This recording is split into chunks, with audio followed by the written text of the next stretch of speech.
I'm in a mood as well. I'm in a mood. Good evening and welcome to the Obelisk. Tonight's guest is David Cruz the first. Dave Cruz was born in Oakland, California. He grew up learning about strange lore and urban legends from family and friends. Stories of witches, vampires, and even possessed dolls, Robert, were often told at family gatherings. Growing up, Dave watched shows like In Search of, Ripley's Believe It or Not, and That's Incredible. Dave has witnessed UAP once as a teen and more in his adult years. He was interviewed and has spoken with numerous experiencers and researchers in the UFO and paranormal community on his own show, Beyond the Strange. Dave, welcome to the Obelisk. Welcome aboard, Dave. Did I do your bio proud? Thank you. That was fantastic. All right. That was great. Appreciate it. Anytime. It sounds like, did you read it from somewhere, Jerry? He sent me one and then I had to like totally destroy it, so. Yeah, he did. I'm glad you did, by the way. Jerry, the Well, I don't want to destroyer. talk about fucking Russ. He's not here. Oh, No, but okay. you guys should definitely have him on the show. He's a great guest. Oh, absolutely. Just an FYI. So, but Well, anyways, you know, we do interesting people. We love interesting people. thank you. Who doesn't? I really feel honored and privileged to be on tonight. Sure. Wait. Oh, please. You're our OG. Your crew. I can't believe we haven't had you on already. I'm actually totally 100% shocked. I've been Because- bugging him for 2 years. Like, dude, come on the show. Come on the show. He's like, okay. And I never do it. I never invite him. So. Well, I know, so I'm sorry. y'all are doing something else, aren't you? That depends. I do all kinds of stuff. I mean, over the years that I've been streaming, I guess that's what you want to call it. I started with Beyond the Strange and gone through like 5 different shows. And right now we're doing Beyond the Strange and we're doing Pulp Addicts, it's a pop culture show. And it's just really awesome. You know, we don't have to worry about getting guests and talking about UFOs and paranormal and stuff like that. It's basically just, you know, talking about TV shows and superhero movies and just whatever we want to talk about. But it's all exoteric stuff. It's not esoteric at all. It's only, you know, like TV show reviews, like, oh, that show sucked, or the show's great. We don't like dig into the meanings behind the shows. Are you part Right. of that, Jer? I am. Yeah. Dave wrote me into that, and he wrote me into this other show, Midnight Blend. I've missed the new show. I don't know how. I don't see any advertisements. You guys don't. It's on see Twitch Okay. because nobody uses Twitch. Jerry has this thing about Twitch. He just hates the shit out of it. I don't So it's hate hella it. It's funny. just I don't think it does your show any good to be there. That's all. Okay. Well, I only learned about it when you were on my recent roundtable, Dave, and of course that's not going to be out for a minute. But I only just learned about it, so you know, send it out to me and I'll retweet. Jerry, you should be doing that. Hold on, guys. I'm putting on some latex tonight, and I'm going to ride this hard. nice. I retweet them all the time. I guess it does not come across my feed at all. You said. By the way, I think Jerry said was choking calm. on his chicken. No. My chicken's done. I was choking No, on. he was eating chicken earlier. Yeah, when I went out for food at 9 o'clock, I was choking on. I took a big hit of vape, and then someone made me laugh. Oh Lord.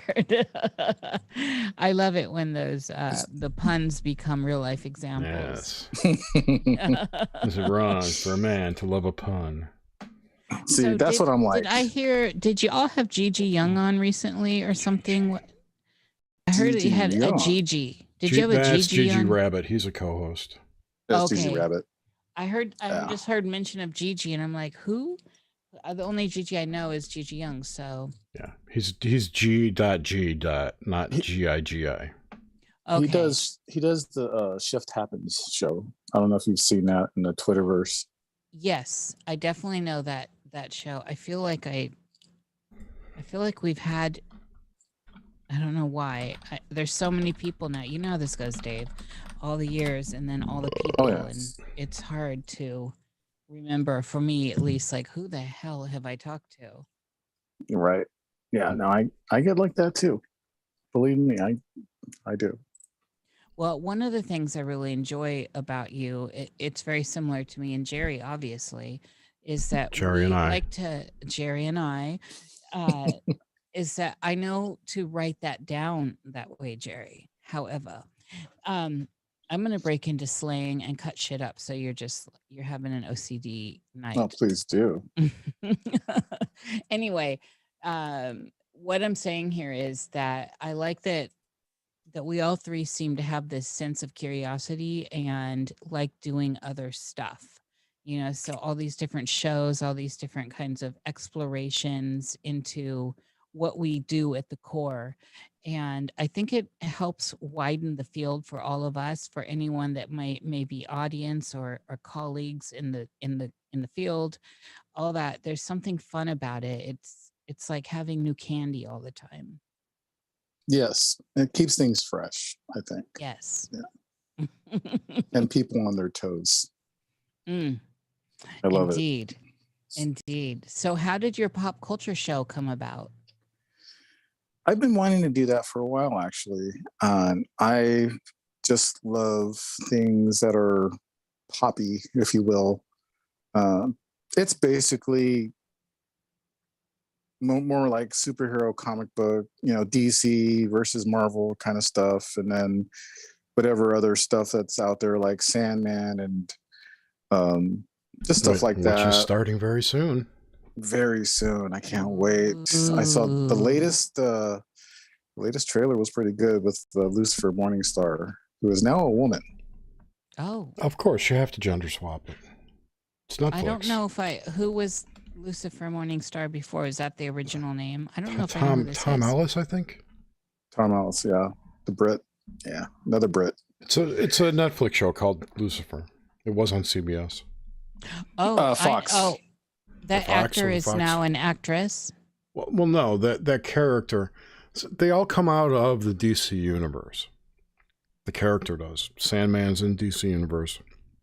The whole storyline is, but the Lucifer character in the TV show didn't make it into the new Sandman show. Right. They totally recasted it. Yeah. Okay, I see what you're saying. Yeah, I got it. Yeah. I'm a little slow today. It's all good. Oh, that's all good. Yeah. It's kind of like how they have black dwarves now in Lord of the Rings.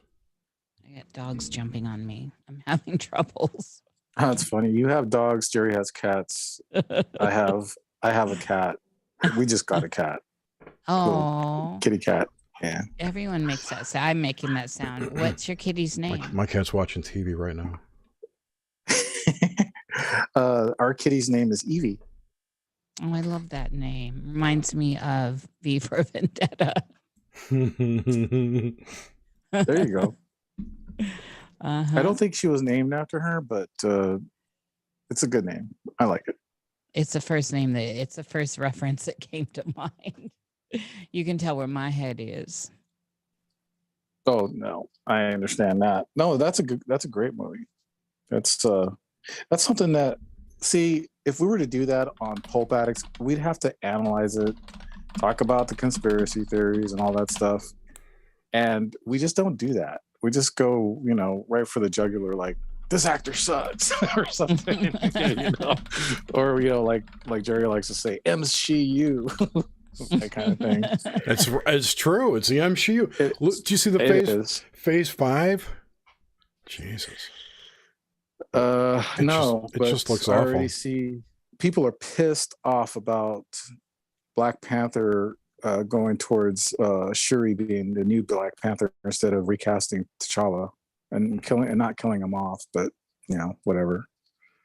I don't care. I'm not going to see it. Just that when I heard I heard that trailer, it started up, and I hear "No Woman, No Cry" and some kind of bullshit.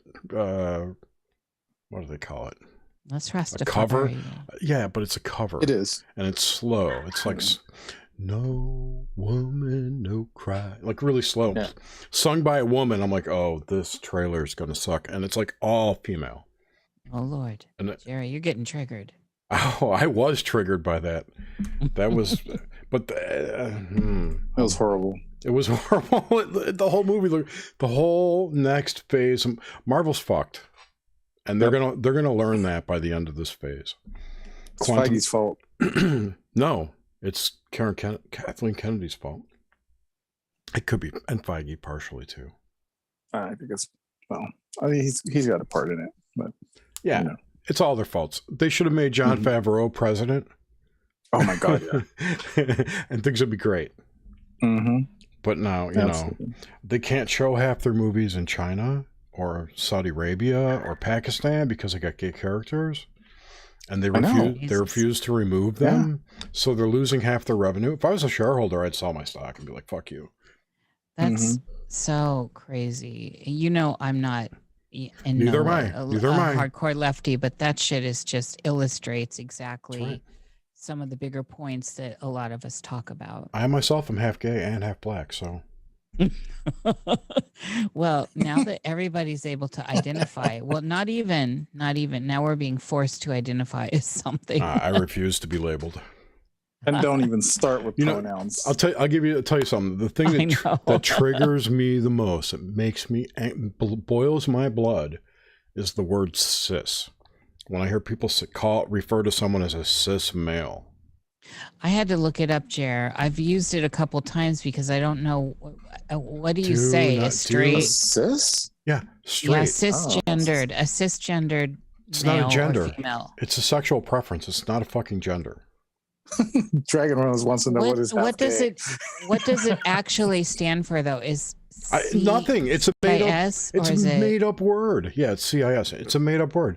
To me, it stands for Computer Information Sciences, but it's just a made up word, just like all their other made up shit.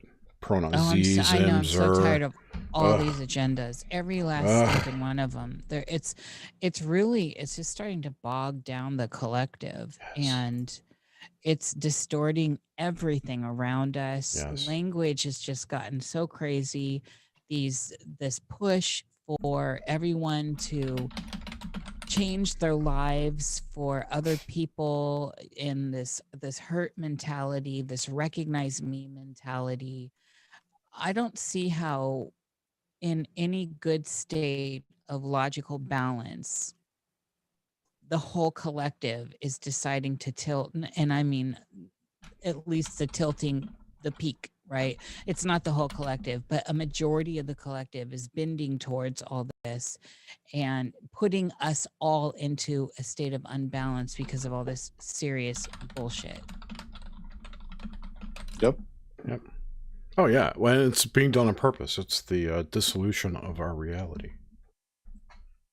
Yeah, it obviously looks like a clear, controlled demolition. Demolition, yeah. Yeah. Because the hologram is shutting down, and that's what's going on. And it's manifesting in this. This is my belief, by the way. Well, let's get a little bit deeper in that. I want to hear. Well, this is Dave's show. Yeah. You don't want to hear my bullshit. Dave is no. Because I do have a theory on that too. It's probably, like your theory, but you go first. And then let's hear it from you, Jerry, and then we'll pass to Ducci. Yeah. I think it's long and involved, but basically, that's joint for people that don't understand that language. The Dutchy, not Ducci. Ducci is something that comes out of your ass. No, it depends on how tomato. Yeah, okay. That was Dookie. Dookie, yeah. Okay. Anyway, I have Jamaican friends that say Ducci, so I don't know. It's their accent, I guess. So anyway, the universe, whatever that is, and however it exists in cycles, and we're coming up to the end of a cycle, and I think the energies of the end of the cycle are affecting everybody. However they get to us, I would imagine they come through the sun, through sunlight, those disruptive energies. And they are tearing minds apart for the people who have been unsteady, haven't done their shadow work, however you want to think about it, right? People who are, who are just caught up in the material world are just getting completely disrupted by these energies, and it's tearing the world apart. Mm-hmm. And you could see it from our leaders down to the plebs, Yeah, Occult Priestess says Kali Yuga. That's exactly what it is. The end of the Yuga. So I think that's what's happening. And I just think, I do believe that the universe is holographic in nature, and that what we view as space is really just a three-dimensional projection of consciousness, but presented or interpreted by our brains in such a way that we can understand it. I like that, Jer. Yeah. That space bit, definitely. Yeah, that's what I think space. I don't know, and I will go further to say that I don't know that we have not manifested our local solar system as well through collective creativity. This makes a lot of sense to me. But I'll be the first to say I don't know.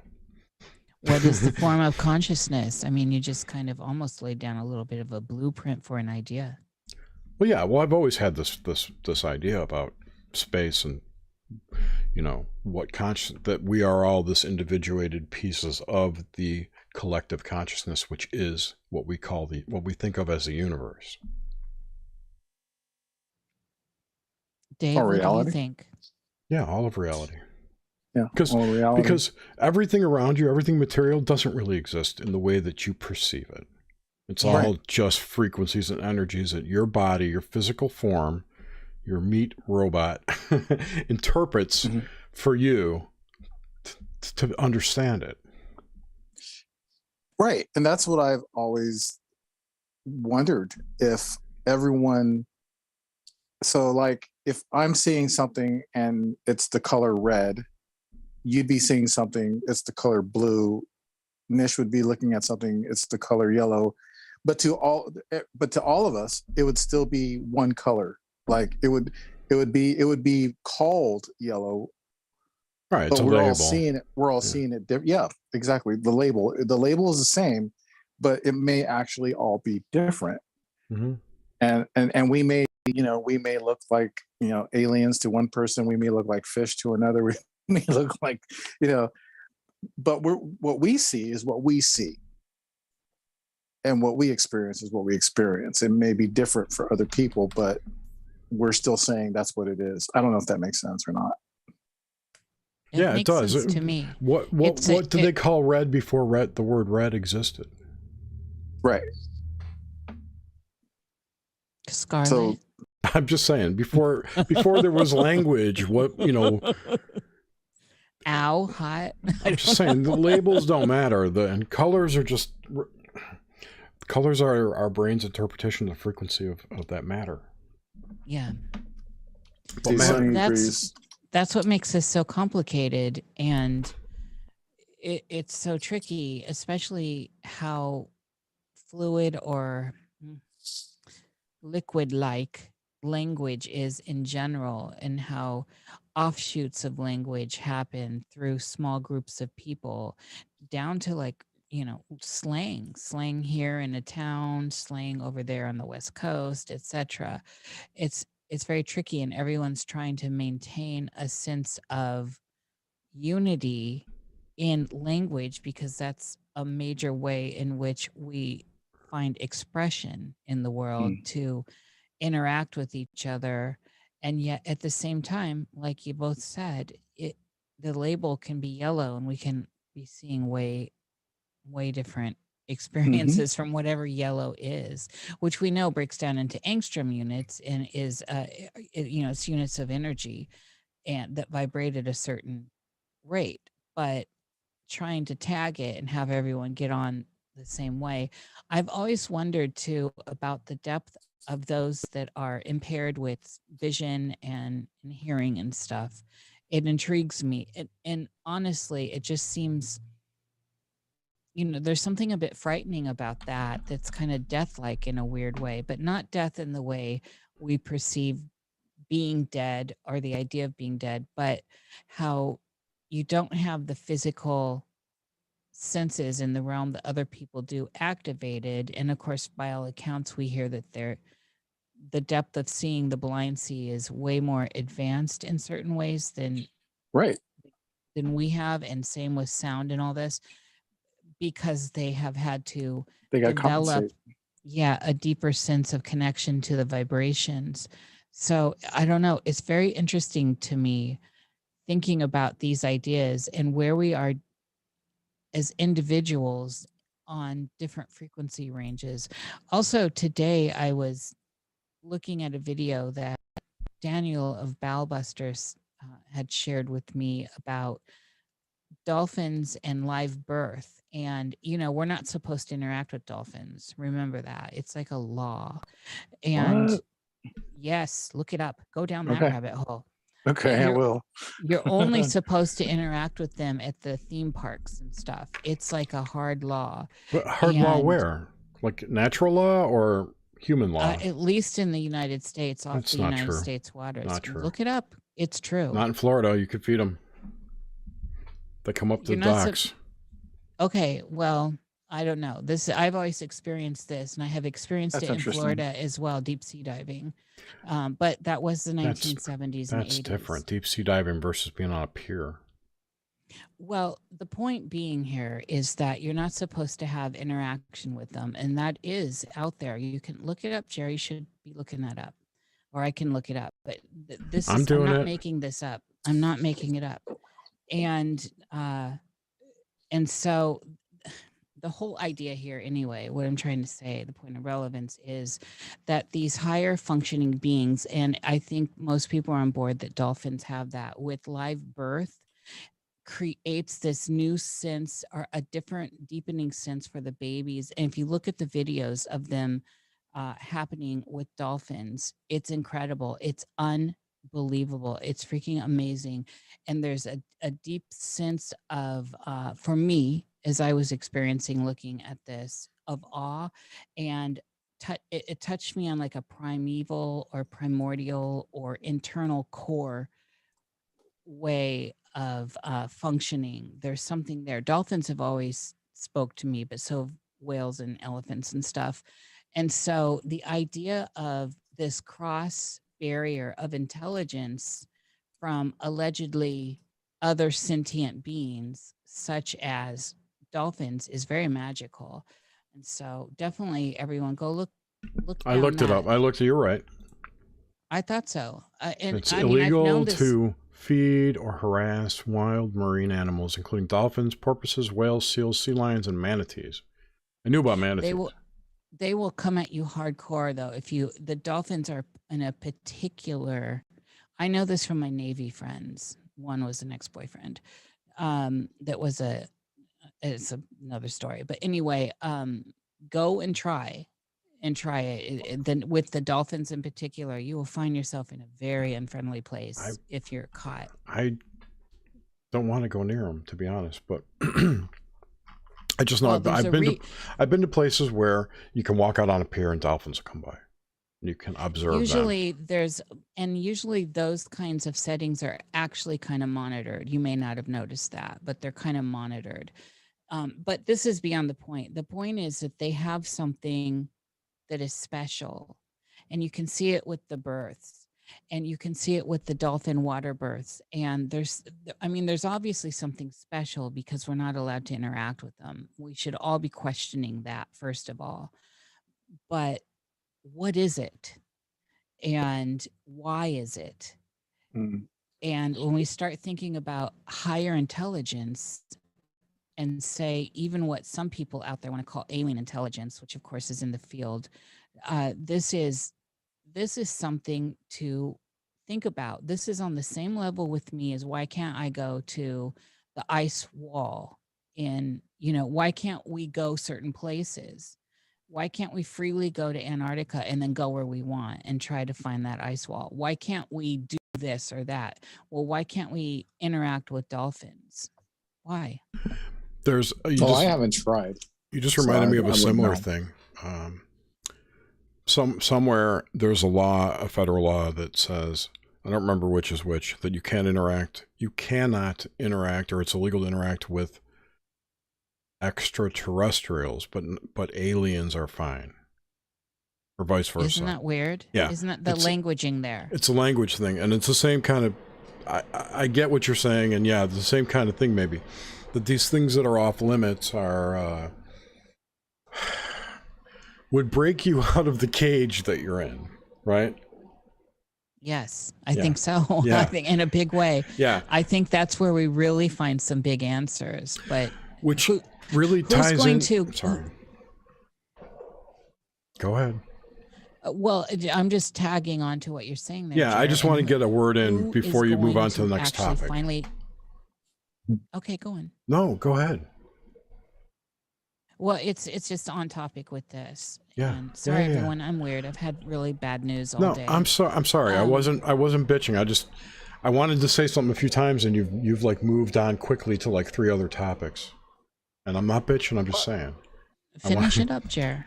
This is a lot reminiscent. It's reminiscent to me of the new season of Westworld. Breaking out of your loop. Yes. Well, you know how important I view Westworld, and this season is laying it out for everyone that has been paying attention to Westworld. And I use that as my template for reality. Yeah. All the time. It's my main go-to. Some people like you, Jared, think Fringe is more in line. I think Westworld is absolutely nailed it completely. But I'm looking at consciousness, core consciousness. And Westworld delivers it, and this season delivers it with the whole storylines and NPCs, Black Goo. Yes. Every single angle that people had questions about that wasn't getting ironed out, they are delivering, and in a cold and kind of scary way, because you see you see one of the main characters basically saying us and them, and making a very, very harsh line in the sand, and almost scorched earth, and a revenge kind of line in a different way than, say, previously Dolores had. But then we get to see and experience, no spoilers, how and where Dolores is right now.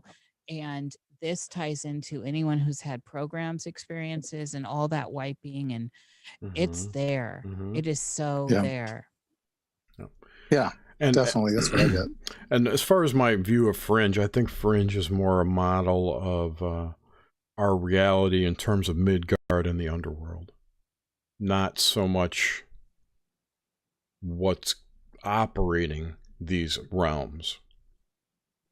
You know, I see the other side, the other universe is the underworld to the main side's Midgard. Well, see, I think they work, and that's why I'm with you on that. I do think they work well together. And when we're starting to piece like puzzle pieces together of the construct around us, whatever that is, however it works, which is kind of what you started with, Jerry, earlier, that I really enjoyed. You know, what I'm waiting for, though, is and we know this has happened. Of course, it's been obscured from us, but at some point, some renegade somewhere needs to find a way to get the footage out, or get it out on a bigger way. It seems to me they always fail. They get taken out to lunch, taken out but not to lunch, as Monty says. That to appear to get up.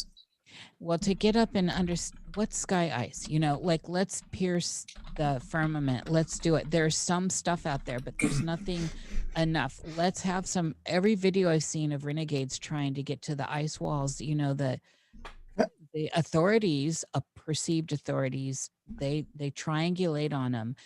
Same with the dolphins. Every time someone goes out and tries to deep sea have interaction with dolphins, how do these motherfuckers actually know they're doing it? Because you see the videos, and then they come up to the surface, and then there's the Coast Guard. Like, what in the hell? How are they always right there? And then, of course, Westworld comes to mind. I want to mention something real quick. I want to go back a little bit to Antarctica, because this is why I do my show. And it's not so much because I know so much. It's the opposite. I don't know shit. Okay. But when I start talking to people on my show, like, you know, when you brought up Antarctica, I was thinking about the time that I had spoken with Brad Olson, and Brad Olson had gone down to Antarctica on a boat and did this whole trip. And I think this was like maybe 2 or 3 years ago, and he had gone down there because some major thing was happening in Antarctica, and he decided to go down there, and he documented everything. And it wasn't like people were saying, no, you can't go here, no, you can't go here, but it was the elements that kept them from going farther. Does that make sense? Yes, it does. And whether that's done on purpose or not, you know, of course, there's elements. We gotta understand that. That's the only reason why he couldn't go any farther. But it's not because someone's saying, no, you can't go, and this and that. I mean, there may be some places, but I feel that if we really want answers, we can get off our asses and we can go look for those answers. Does that make sense? I mean, it makes sense, Dave, but people are out there doing that, and they're either getting taken out so we never hear from them again, or like some of the Antarctica stuff, like that you can find these videos of people. Well, there's these whole channels of disobeyers, right, that do stuff like this. Disobeyers, I love that. And I love it too. And they're trying to shoot up stuff into the sky to look at the arc of the earth, if there's one, to penetrate the firmament or see what that is, to investigate sky ice. They've gone several times to Antarctica, but as soon as they encounter where they're not supposed to do and what they're not supposed to be doing, they get caught and taken out one way or another. So either none of these guys have actually been taken out like killed, but they can't penetrate the control grid, so they can't get actually to the ice shelf that is not allowed. They're not allowed to, because there's a certain amount of ice shelf that they let you go right up to on the tours and stuff like that. They'll take you into some spaces on the Antarctica tours. And then the dolphins, like, you know, you can feed them from the dock, but you get in the water with them, you see what happens.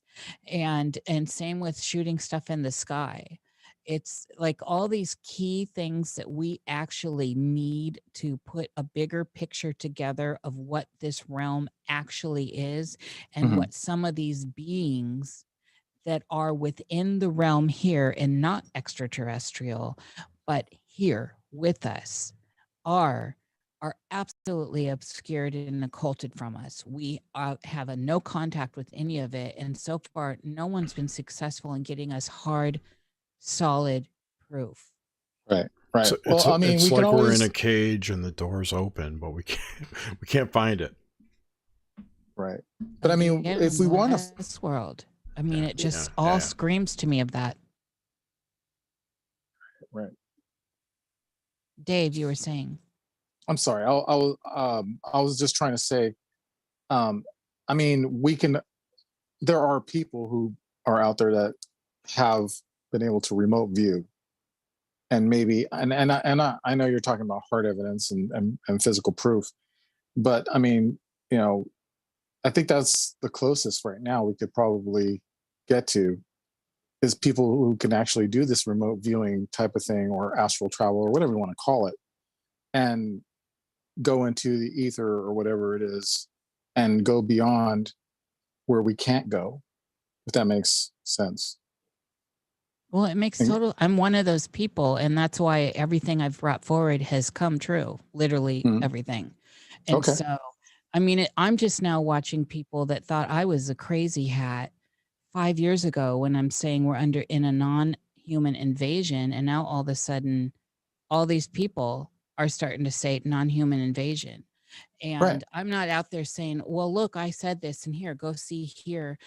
What I'm saying is when I penetrate these layers myself, there is a psychic barrier. It is a psychic barrier. It's not just on the physical plane. There is some sort of firewall around us. And myself, I can't penetrate it. Now, I have definitely had interactions with all kinds of strange and interesting beings, but what are they? Are they archontic? Are they demons, as Jerry says, or what? But when I try to penetrate the actual field of consciousness, the etheric field in psychic ways, all it does is create what Jerry's talking about with this idea of space. Like it's almost like it's like black goo with sparklies out there. I mean, I don't know how to describe it. You can't move into it. It's like layers and layers and layers of funhouse mirrors. We're confined within it. Yeah, absolutely, 100%. And that's what I see. Yeah, me too. Interesting. And there's nothing on the other side. There is no there. It's just this bubble in which we exist. See, that's why I always go back to predictive programming. I talked to Jerry a lot about this, and I talked to you a little bit about this, Nish, before that. I relate stuff a lot to what's being presented to us through movies, media, TV, that kind of thing. Like, when Civil War happened, we basically got a little Civil War after that happened. And then when say like, and this is just Marvel, but there's other stuff out there, but say like with Marvel, we saw Endgame, and after Endgame, what was the whole point of Endgame was it was basically a genocide of half of everything in the universe. Well, we got COVID right after that, with probably the intent on whatever it is was trying to wipe out, most of the population. And that's just a theory of mine. I mean, it doesn't necessarily mean it's true, of course, but it's funny how you look at stuff and you look at stuff like that and then you start going, oh, that's kind of similar to what just happened. So one of the, if you want to call it predictive programming, I don't pull up to that. I can't pull up to that term. Yes, it does exist. Okay. Yes, it does exist. I don't disagree there, but I don't think it's pervasive. But anyway, one of the things that you would call predictive programming that was an endgame was the idea that there were whales in the Hudson River. Remember when Captain America comes back to Avengers headquarters, said I saw a pod of whales in the Hudson because the environment's cleaner, yada, yada, yada. There were echoes of that in all of the COVID nonsense when the world was shut down about how, pollution's going away. Right. It's getting cleaner. So exactly. Yeah, exactly. And then the other thing I wanted to bring up too was what's coming up in the next phase, as Marvel has been calling all this monkeypox.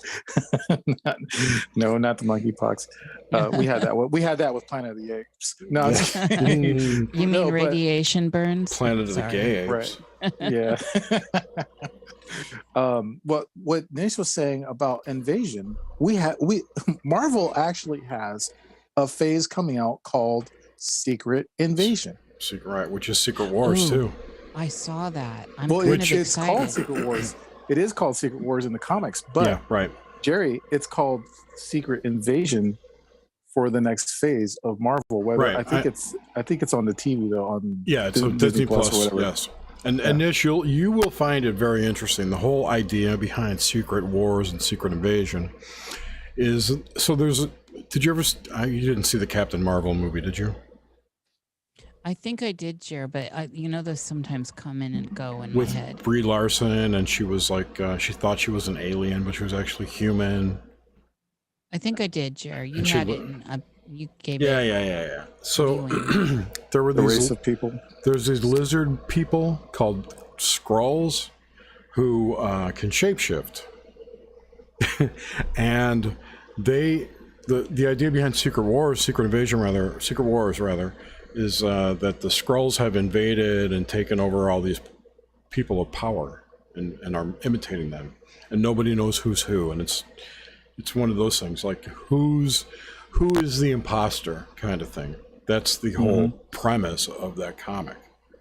I think we need to start taking this stuff more seriously. Exactly. And That's that's the right. It's in our field, cephalopods, first of all, right?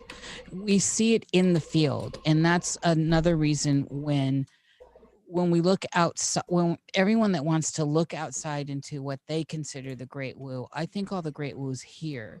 It's in the field. And so if we look at things like cephalopods and other things, um, we can get at least closer to an idea of truth with these things.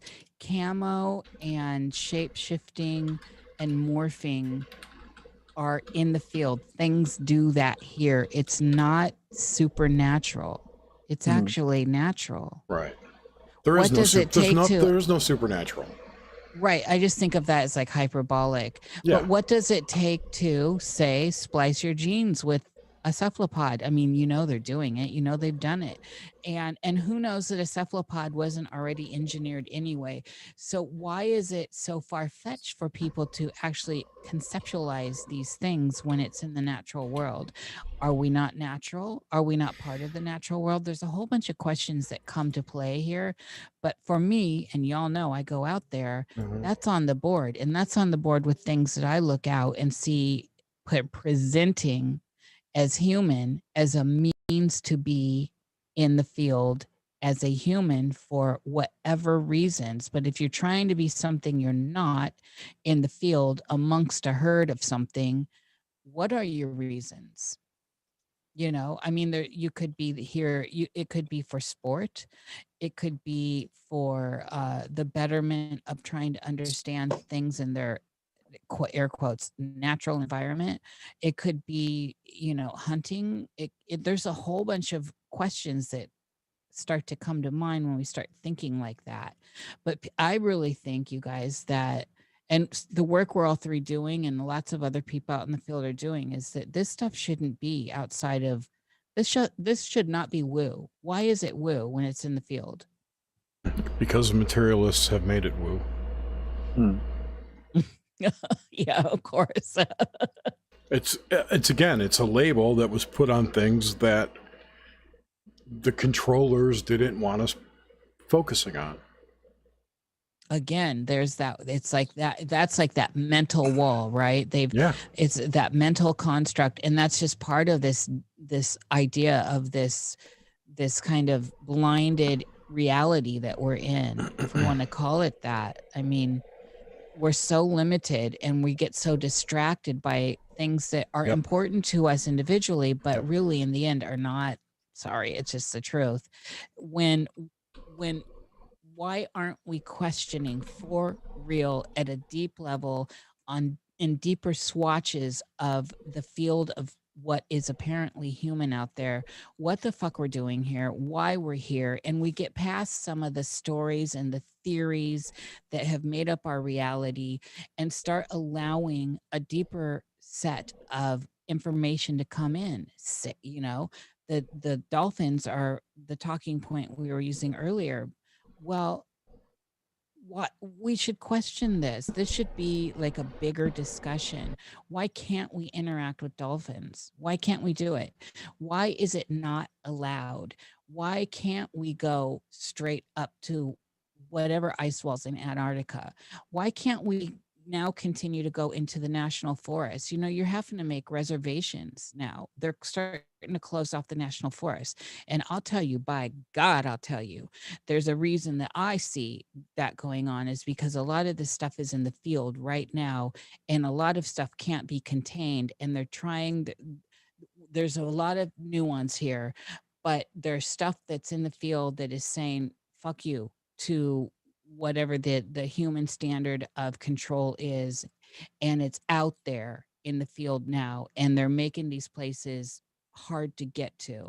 Every channel I watch that's I love van life and RV life, and have done that myself. They're all talking about now you having to make reservations. It's difficult out here in the national forest. I'm seeing big changes in that. And then, of course, when Obama signed away lots of national land so that people could buy it privately under the radar, of course, he was so horrible. and now those places are under private that were once for the public. There's something going on bigger here. And this is where our investigations, I personally think, need to start taking focus. We need to Yes. start stop swimming around some of this obvious stuff. I think most people in the woo, and I'm in the woo, in the deeper woo, we want to get these answers. I'm not here to just masturbate with y'all. Don't get me wrong. I love a good circle jerk, but I'm at the point now where I've come and I'm ready to get on with the work. Yeah, it's done. But and here's another thing, Nish. Why isn't the mainstream media taking things like, why is Bill Gates buying up all this farmland, and not saying, not really focusing on this kind of stuff, whether it's 60 Minutes, whether it's 2020 or something like that. I haven't seen anything like that. Why is China buying up all this farmland? I just saw that. Yeah. China owns a huge amount of American land. They're allowing, if you listen to foreign people to come in here and buy our land, and they don't even have to be living on our soil. They could be. Does Russia let you do that, Dave? Canada doesn't. As far as the last time I checked, no. No, hell no. Russia doesn't allow you to come in, especially as a government, and buy land, or even through like the Trojan horse of individual citizens that become Russians. They have actually a very strict protocol on this. And I don't want to use the obvious, which would be Israel. Everyone, nobody wants to talk about Israel these days. God forbid you talk about Israel, but Israel has the hardest line on all this stuff that could be considered really crazy. And yet why? Because they're interested in preserving Israel. They're interested in preserving the Jewish people and the Jewish way of being. And so is Russia. Russia's looking to preserve their culture. That's why they don't allow it. I stand up for Russia all the time. I'm standing up for Israel right now. For some reason, that's okay for these other countries, but all the rest of Europe, America, we can't do that. We're considered all these terrible names for trying to just hold this shit together and stop with all this craziness so that we can actually get to some deeper understanding. One of the things is, why are we allowing all this to happen to us in the collective, and we wait until stuff happens in our personal life? Like, I don't understand that either. I'm just so confused and frustrated right now, you guys. Yeah, I think as with everything, there are multiple layers of what's happening. So, for instance, the Bill Gates buying up farmland. On one level, it's that he's got a synthetic meat company, and he probably thinks if I block farmland from if I buy ranch land and the cattle production comes down, I'm going to profit from my synthetic meat more, which in his head is also a globalist environmentalist goal, because he's a eugenicist at heart. His whole family is. Yes. And they think the world's overpopulated, and they want to drive down the population, which is a whole other layer to this, what's going on. But there's no one thing that you can't point at one thing and say, oh, that's why they're doing it, because it's not. No, it's all over. Yeah. It's all over. But look at the messaging that's coming out very clear now. Very clear. I've been tracking this, the prima donnas, James Bartley and I've been tracking this. Y'all probably have too. But so now it's in the straight out open. Like when I first started talking about this on the Cosmic Salon, I had several guests ask me politely not to use the word cannibalism. Several. And I got a story about that. Well, let me finish this. I was pushing this because I've seen it in my, whatever you want to call them, my crystal visions, a la Stevie Nicks. It's really happening. It's never stopped. It's always been there, but it's in open rule. They are in open rule. The New York, 3 things this week came out with cannibalism in public, in the open space. So of course the New York Times has taken the gold star for it, saying eat humans, basically. So what they're saying to us is we can have bugs and humans, but not cows, Right. pigs, chicken, fish. What is that saying? So they're turning over the meat industry, but they're turning it over and handing it over to, well, go get your human. Instead of get your chicken wings, get your human fingers, get your toes, like add that hot sauce. How hot do you want those? And here's your side of bugs. I mean, what kind of messaging is this? This is really serious. This is not something to roll our eyes at. This is very serious. And this is part of that non-human takeover I'm talking about that doesn't make sense until you start looking at it with a certain lens. Of course, I go back to Westworld. Yeah, you can do that. And what's interesting to add to that too is, have you guys heard the story of Armie Hammer? He allegedly took a bite out. Fill us in. So, the actor Armie Hammer, he's been in, some movies. He's been in Lone Ranger. He's been in Social Network. Some of those movies. He was in that guy. He was in that Guy Ritchie movie, The Man from U.N.C.L.E. with Cavill, right? I haven't seen that one yet, but yeah, and he's actually a decent actor. But there was a scandal that came out not too long ago that his ex-girlfriend or whatever she was saying that he was abusing her and he was acting really strange and weird, and then he actually took a bite out of her, and that he had admitted that he had eaten human flesh to her, and they started looking into it, and then the story just kind of went away. And I'm looking at the Rolling Stone. There's a Rolling Stone article here, and this is the funny part because they put the spin on it. They're like, we're all missing the point of Armie Hammer cannibalism scandal. And it says the cannibalism fetish isn't the most disturbing part of the leaked sex texting that allegedly came from, him, whatever you want, whatever they're talking about. But they're saying the cannibalism fetish isn't the most disturbing part. To me, that's like the most fucking, the most freaking disturbing part. It's intense. This scandal, never mind. I mean, if he's a pedophile and that kind of thing, yes, of course that's disgusting, and that's a whole new level thing. But we're talking about cannibalism. We're talking about actual people eating other people. Yes, I don't think they're people, disturbing. Dave. I don't think they're people. I think they're disguised in bodies. We can go, but nonetheless, the fact that it wasn't the highlight there, because that's the most atrocious of it, and it's all a salad of atrociousness. So you have but that is the worst. You have the mainstream media covering. I mean, they're spinning it, they're covering it up. They're not really wanting to talk about it, right? Why? That's what we need to ask. Mm-hmm. It's not just these people doing it.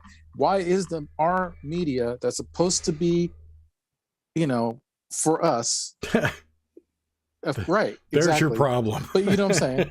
They're not. These are supposed to be, real journalists. They've gone to school, they've gone to colleges, they got degrees, all that shit, and they're writing this stuff up. But yet they're leaving this important stuff out.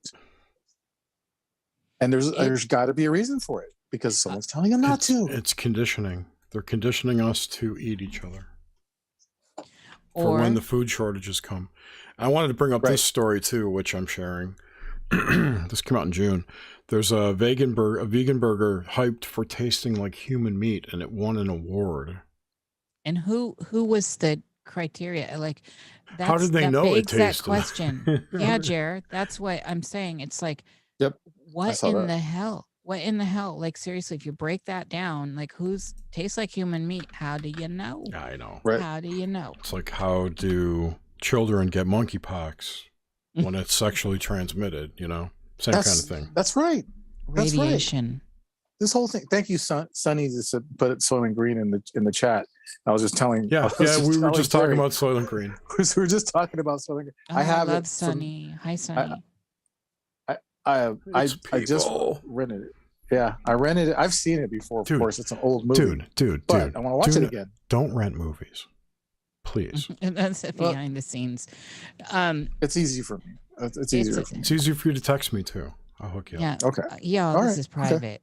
Right. So, right. but as we're looking into these things, though, the fact that all of this stuff is in our faces now with the cannibalistic stuff, getting the blood of young children to euthanize you, not euthanize you, but give you youth again, is a very popular thing at med spas. I mean, this goes back. It goes back and back. But in my Vampire day, facials.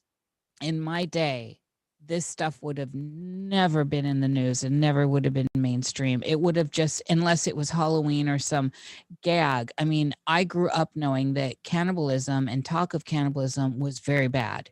Like, you just don't eat other humans. And in the world of nature outside of us is where I get a lot of my real big information is from nature. Whatever nature is, I find a sense of higher knowing through nature, through the idea of it.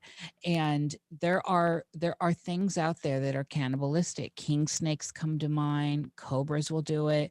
They're out there, and they're very much in their own category because of that. And there's not a lot of that happens, even when subject to starvation. So there are studies out there with that. So we have to question this.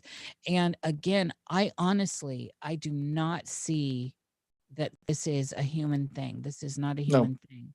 And another thing I wanted to interject here is that I do think that the meat industry needs to be overhauled. The practices are appalling, and the people that are doing good work with meat are like the Amish, right? Small farms, people that love and care for animals and give them a decent life in small settings.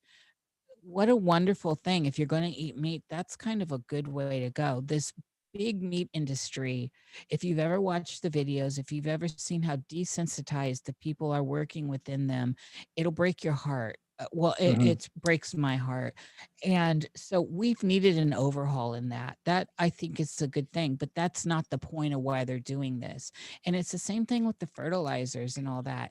Anyone that has taken any permaculture class or biodynamic gardening, you all know poop is fertilizer.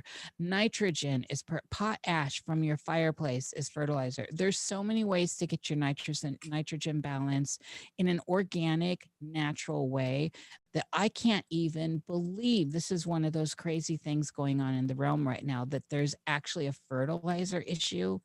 What in the hell is that about? This tells us a lot about the state of our food right now. And sort of. I mean, the fertilizer issue, a good chunk of that has to do with the Russian thing, because most of the potash comes from Russia, which is then turned into fertilizer here. Potash comes from ashes, Jerry, from fires. I know, but the fertilizer companies imported from Russia. Nobody makes anything here anymore. It's all fucking global. This is really a globalism problem, that we have so much reliance on every other country instead of being self-sufficient, that we've dug this hole for ourselves.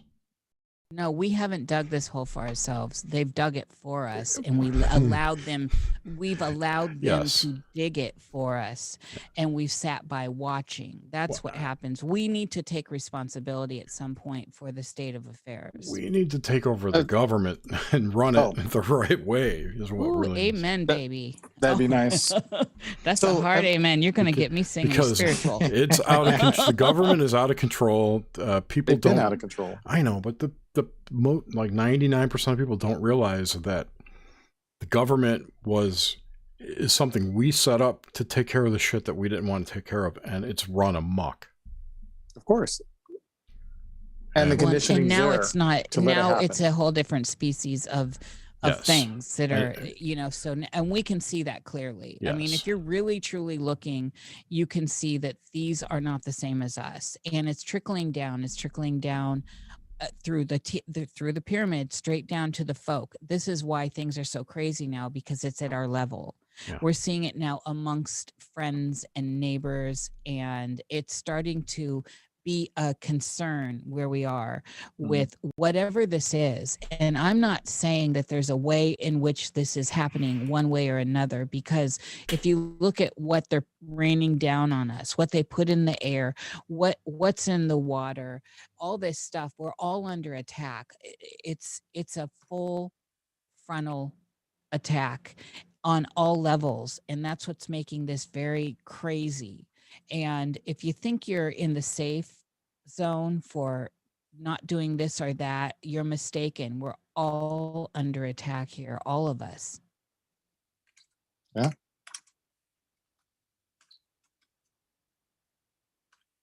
Got me up on my soapbox. I was loving it. I like that view. I was loving it. I'm back down now. I slipped off. I got a little wet and I slipped off. So I Igor. So I put a link in the chat room because I just heard about this. Check this out, guys. The Dutch government announces that's Babylon plan. Dude. Yeah, well, dude, listen to me. Okay.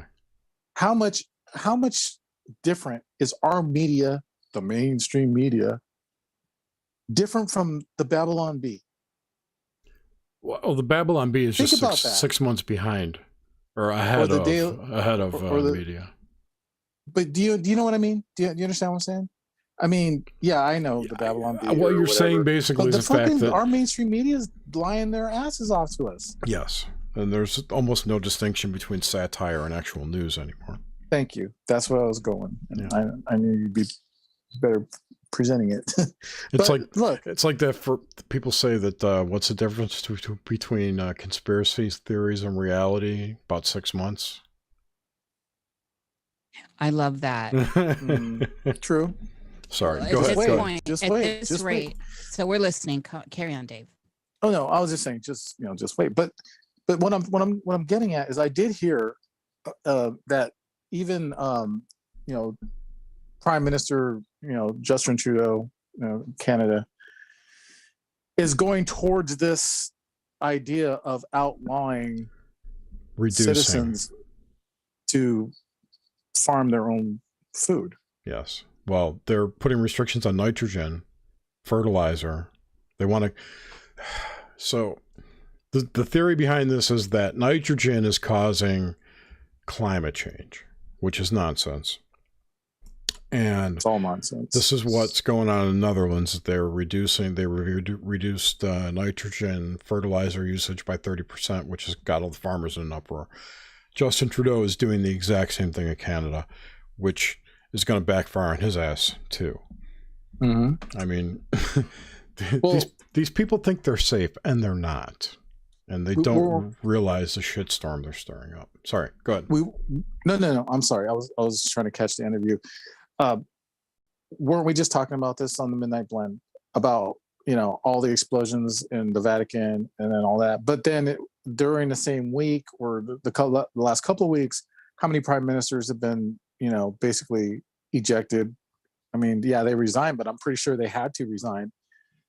People are starting to just say, "F you. You guys need to go." You can say fuck. It's all good. I'm used to not doing that on my show, but I'm just saying that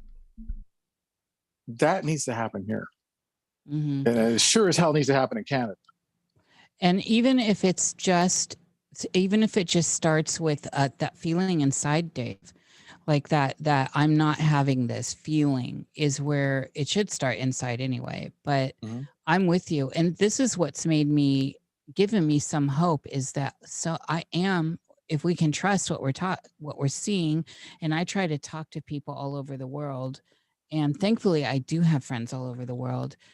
I'm really liking a lot of that rebel energy that is rising up. I do see it rising up, and Indeed. I hear from real people that it is for real happening. So for me, I am gleaming hope in this process. It's just that it seems like a lot of people are just shutting down mentally now. Like I'm seeing a lot of shutting down, and it's like we're in it. It's not going to change. It's only, it's contents under pressure. It just is continuing and is going to continue to get crazier.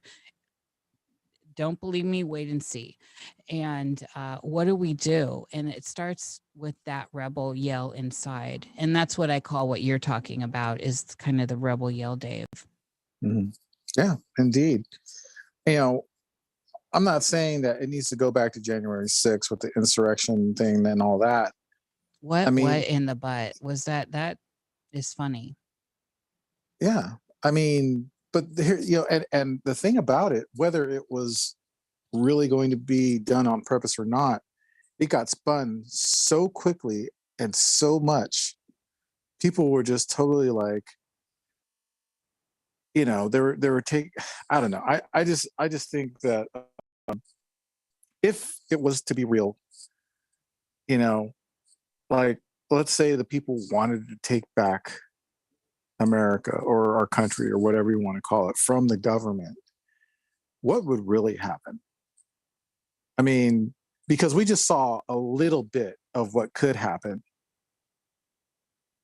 I really feel, I really hope I'm wrong. I really feel that we wouldn't have a chance. At least, How do you think that would all at roll least, out? What are you seeing as if that happened? Like, at least military wise, you know, it'd be pretty damn hard. I mean, and right now, that's what I worry about is, you know, we're seeing, you know, all the governments of the world getting together, basically, you know, planning to make sure that we never get a chance to take over.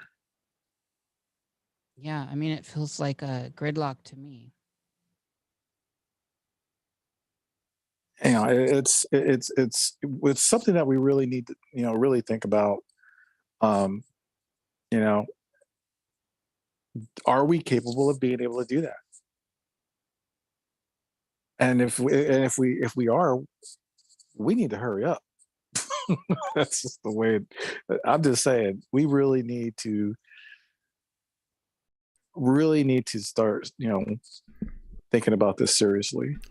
I think I'm so with you. if you look at what happened in Sri Lanka as an example, I don't think that could happen here. I think it wouldn't get to the critical mass needed to do some kind of overturning like that. And to your point about the military stepping in, those people are Americans too. I mean, they may feel the same way, and I hope so. It's not guaranteed that they would turn on their own people. Yeah, exactly. Elfman says it's more good military people than you think, and I agree. I know. I do. I agree with that too. And I've got family in the military, and I know that they would, you know, they you know, they're, you know, I forgot the term of that, some country, but you know, it's like, I understand that, you know, they're, I mean, look who we have as a president right now. Shithead in chief. Yeah, basically. I'm sorry, the retard in chief. I call him the retard in chief. You know, it sucks that this is the guy that they actually have to take orders from. But you know, at the same time, but like are I said, Dave? Well, you know, to a degree they are, because look, they've taken the jab. Some have. Some have. A lot of the say a lot of administration was exempt from it. If you go back and look at all that, Yep. there's huge amounts of the government and different agencies that are 100% exempt from it.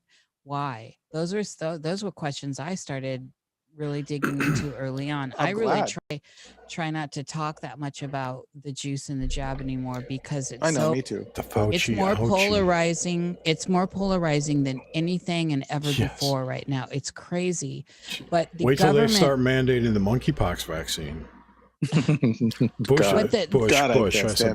But the fact is that the thing, though, Jerry, that is the point of relevance with that is that mandated it for all these other, basically civilian Americans. And I'm just talking over here. Oh, they tried. And then the masses, they tried, but they did a damn good job, by the way. Well, they And- got companies to follow. Yep. But it was an effort, and they did it, and they're still doing it. But what I'm saying is the exempt list is gigantic. It's absolutely huge, and it's mostly people in positions of power and in positions and organizations and cabinets that are running this whole show. Mm-hmm. Who are supposed to be doing what we tell them to do, which was my point earlier. These people work for us and are supposed to be doing what we want them to do, not what they think is best for us. That's not their charter. Oh no. Do you remember, like, people that aren't in the later Gen X, earlier boomer era? There was this whole show called, well, there's a whole bunch of shows. But what was the one with Barney Fife, Jer? Andy Griffith Show. Mayberry. Well, Yeah, Mayberry. Thank you. That's what I was thinking of. It's like, whole generation grew up on this idea that the police were there to help you. If you needed help, you would go to them. If you were having trouble, if you were lost, if you needed gas and you ran out of gas, they would help you.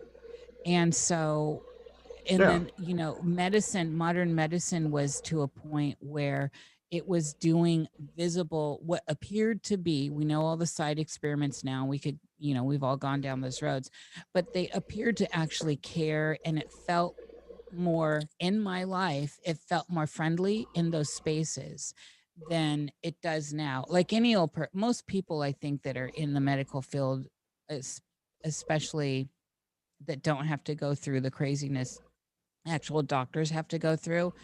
But now nurses are having to go through a lot more, but a lot of them are actually in it just because of the paycheck. So from phlebotomists who take your blood, right? They make good money, decent money, if you compare it to working at Walmart or something.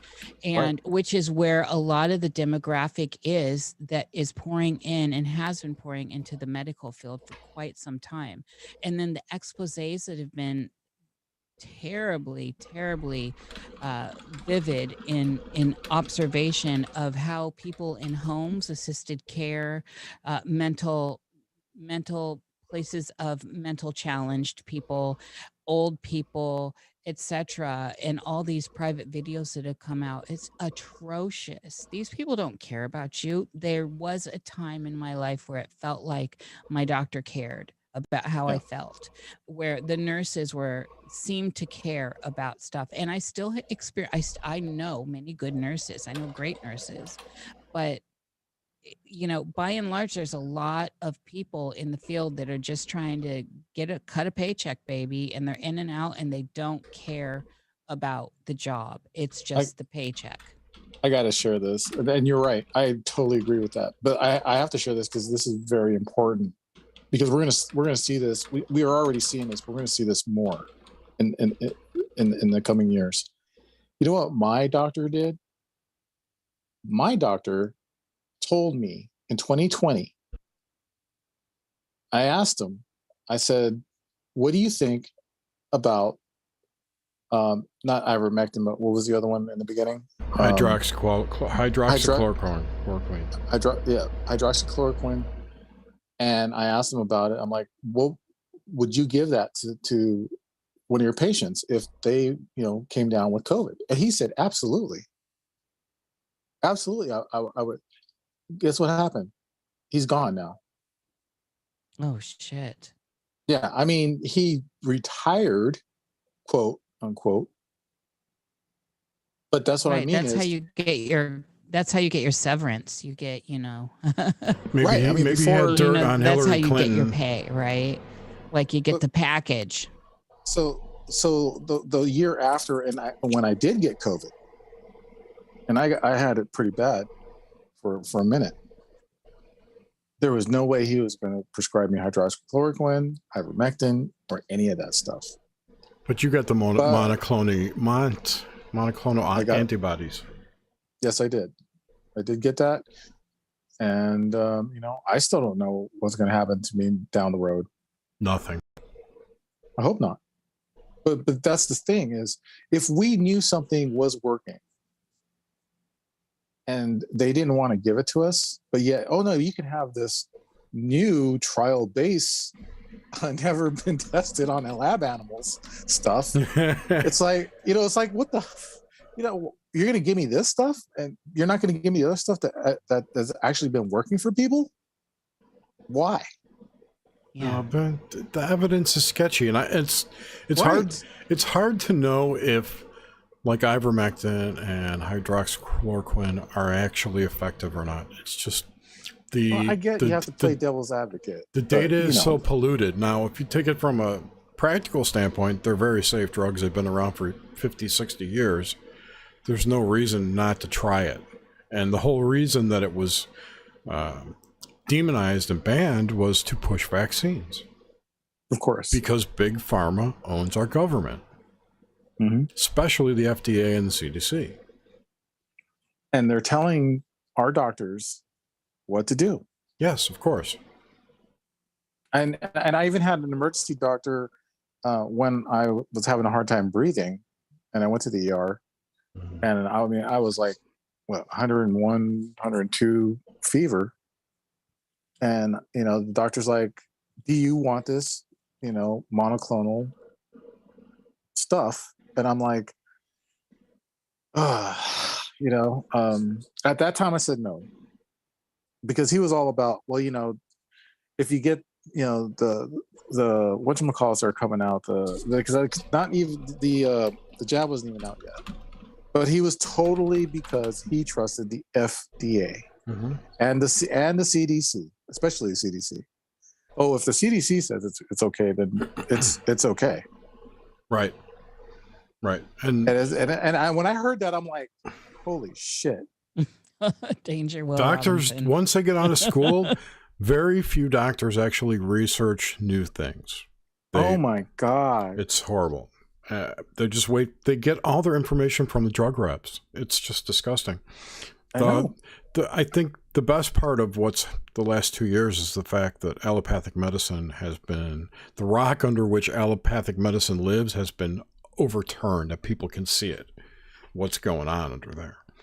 And just how horrible it is. Yeah, that's been one of the blessings. Yes, and then also the destruction of atrocious. the credibility of the CDC and the FDA is also great.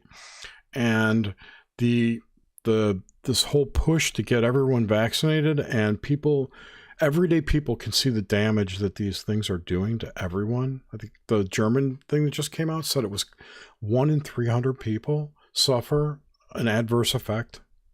Whether or not it's fatal or not, it's a different story, but that's pretty high. And normal people are seeing this and they're going, hey, if this one's that bad, how are other ones that are coming out, or even in the past, even good? How do we know, you know, those haven't been harmful? And to that end, I'm just going to say, you know, when I was a kid, nobody had a peanut allergy. If someone, I'm with you on that. If someone had a peanut allergy when I was a kid, we'd laugh at them. You can't eat peanut butter, fucker. You know, I mean, seriously, it's a silly thing. But as a kid, nobody would smear the queer. nobody had those kind of weird fringe. There was no autism when I was a kid. No, there was no peanut allergy. These things only came about when we started mass vaccinating infants. And yeah, it's really clear to see. It's very clear. It's very clear. And now I'm afraid. I'm not afraid, but I expect there's going to be a lot of death in the next 5 years. And it will be everything else will be pointed at. You know, I agree. Everything that will be pointed at, as we've already seen, at something else other than the obvious. Oh, it was climate change. Oh, it's cold showers. Oh, it's, you know, making your fucking bed, give you a heart attack and you're going to die. And if waking up gives you a heart attack, and it's normal for 6-year-olds to have heart attacks and strokes. Don't worry about it. Yeah, it's crazy. Hey, Edwin, buddy, what's going on, dude? Hey, Edwin. Sorry, old friend of mine, old ex-coworker. That's fantastic it's seeing nice all to these see you people. here, I know. Edwin. Good to see you. I'm not looking at the chat, y'all know, so I I'm know. probably getting trolled, but No, I keep no, not hearing at I've all. been getting trolled in the last couple these. It's been all good. Last time when we had Tommy on, Tommy Kerrigan, Jag was on. He was not having any of it. He's like, I'm out of here. Oh shit. Well, you gotta at least appreciate that in Jag. I mean, I do. I don't consider. Yeah, I know you do, Jerry. You're great like that. It's just he's not having it. He states it. He leaves. It's great. I love that. I do too. I appreciate it. But I think I heard like the I'm noticing now more crazy like trolley trolls, and I'm sure they're bots. Jerry, you went back in the beginning when you were saying there was a high percentage of bots everywhere. Yes. And I remember so many people not agreeing with you on that. And now look at how that's come out. And look what one of the good things that Elon Musk may have done. I was just going to mention that. Is that he did expose that to a lot of people that don't realize it, because I remember Jer saying it on the Hive and stuff, and people are like, "Oh, there ain't that many bots out there," and Jer's like, "I'm sure half of the internet at least is bots." Exactly. Yeah, exactly. What is your opinion of Elon Musk? Because I'll tell you mine in a second, but I want to know what do you think about him? I don't think he's human, and he may have started out human. I don't think he's human, but that's even questionable. And I think he's like if we look at archetypes, I think he's like the trickster, or if we look at the Masons, I think he's like a jester. I think he's playing, he hedges his bet, and you can see that all over. You can see it Plays everywhere. both sides. Yeah, he always hedges his bet, but he does tend to go with the rebel side. He really wants the rebel side. He goes with the alternative, but the old school alternative, not the modern alternative that's actually fascism and communism and all that. And but he panders up, and I don't think he is. I do think he's a puppet or a figurehead. Mm-hmm. And I do think the real power behind Elon is actually his mother. Okay. If you want the hand in the hand in the puppet is his mother all the way. She's pretty hot too. She is gorgeous, and she's amazing photography. She's always photographed so well. But from what I was digging into, and when I close my eyes and go there, that's what I saw. I just don't sense any sense of human in him anymore. And so remember, he's the one that's bringing us out all this tech. He's telling us about neural net and all this stuff. Why is that? And why doesn't he speak intelligently in so many places? Why can't he answer real questions about the stuff he's pushing? Go listen to his interviews. There's so much stuff that doesn't add up with him. And then, of course, we get all caught up in Elon without his shirt and all this. And it's funny how... Did you see that meme, that picture? No, what is it, Jer? It's I'll find it. Keep talking. Well, I'm just saying it's funny that he... it's just funny the image he's constructing for himself. Now, if we remember the early Elon, which may have been human, who was balding and geeky, and Jerry, for some reason, I'm not sure why I think this. Don't you have some sort of loose, weird back connection with companies at some point? I know you've met him, I think. I have met him. So was he human then? I mean, this has been some years. Yeah, totally. I don't think he's inhuman or anything. He's just, I think he's cyborg-like. Super materialist. How about programmed? Well, I don't see. That's like what I'm MK saying. Ultra. No, is from when Jerry met him, when he possibly was still human. Because when you look at the timeline, I'm looking at it. It's crazy. What the hell? Oh my God, it's good. It's very, very good. It is very, very good. Oh, that's holy crap! It's almost like a Geiger thing, but like it's like Geiger, but not King Geiger, of the Hill Geiger. Escher. Yeah, and like King of the Hill style. That's fantastic. Anyway, so Jer, I think ultimately, like from those days, if you look at the difference in him now, it's really dramatic.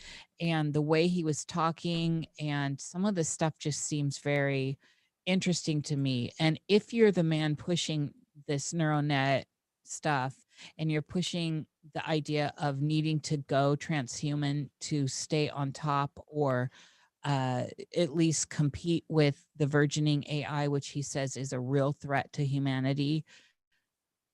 This is his company. He's pushing that. Do we think he's not done it himself? Do we think that that tech is not already in the field? What do we think about this? And so, Dave, I'm trying to get back to you on what your thoughts are. So most of everything you said, I agree with. And I just go back to when he talked about how when he first talked about how AI, there's like demons in the AI or something like that, or I can't remember exactly how he said it. That was the other guy, the D Cube or whatever the fuck that company was called. Oh, Jordy Rose. Jordy Rose, thank you.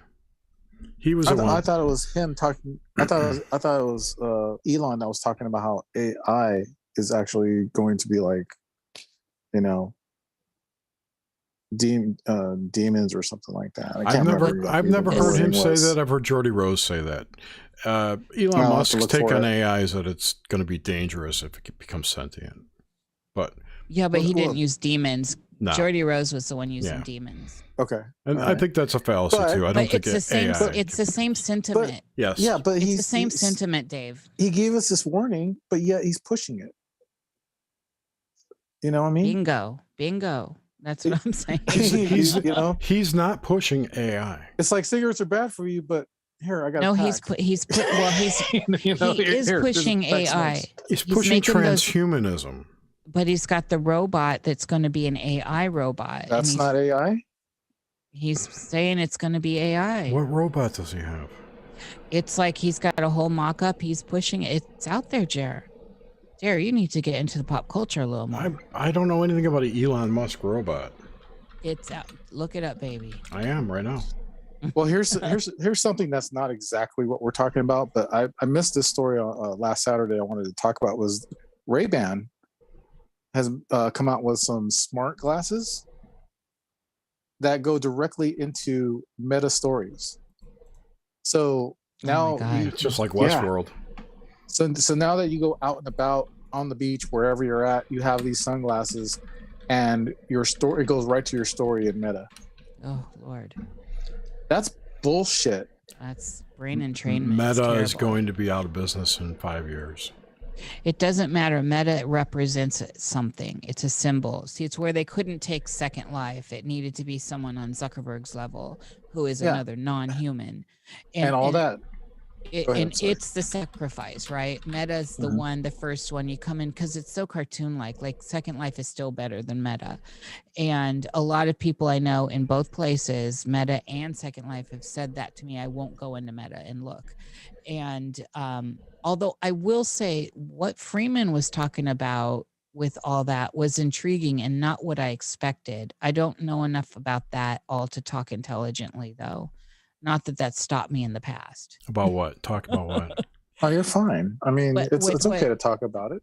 Well, yeah. Oh, yeah. I've got opinions. But with what Freeman was saying, because he's bought into something over there. And I don't know if he's out there in the audience or if, say, someone closer to him, like a cult priestess, could clarify this. But Freeman has been taught, he's bought land. And when I was talking to Freeman, he broke all this down, and I haven't dug into it, but he's got some land in the metaverse, which is not Meta, which is Zuckerberg. Oh man, that's a whole virtual property. I remember worms. Yeah, go for it. I remember him talking about that. He bought some property, some Meta property or whatever. Yeah, and so, but he was talking about it in a way that made it sound not like it's brain entrainment. I don't know. I haven't explored it, but it actually did sound interesting to me. I'm of course interested in all this stuff. I'm not having it at the same time, but I want to know. And Here's the thing, you guys. Why does it have to be? This is what makes me sad on a soul level. All the wonderful tech with all the great things that could be done with it. And why is it always coming out and controlling us? I mean, look around at how much nefarious stuff that goes on with tech.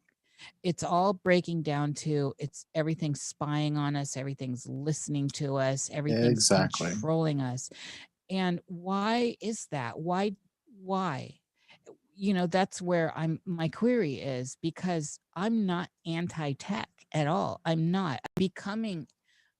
I want a natural life. I never want to lose touch with the natural world, but I'm not anti-tech. And I keep saying, like, if I had no limb and I want to get, the great new appendages they have now, why would I not consider that? Of course, I'm going to consider that.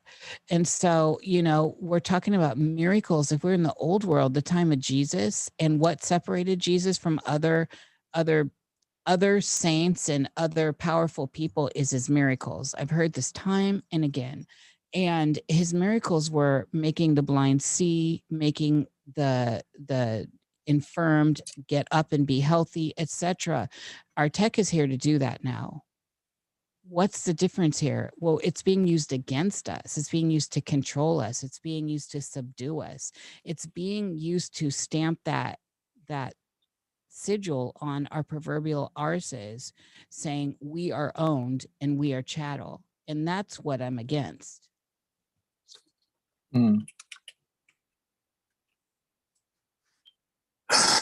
it's crazy. I mean, check this out. I don't know if you guys, well, I went to church. I went to church when I was a kid. So did I. My parents dragged me, and I'm not the stereotypical Catholic church, person. We actually went to an apostolic church, which was kind of close to Pentecostal or whatever. But anyways, the pastor was talking about the end times and the apocalypse. And this is in the late 70s, early 80s.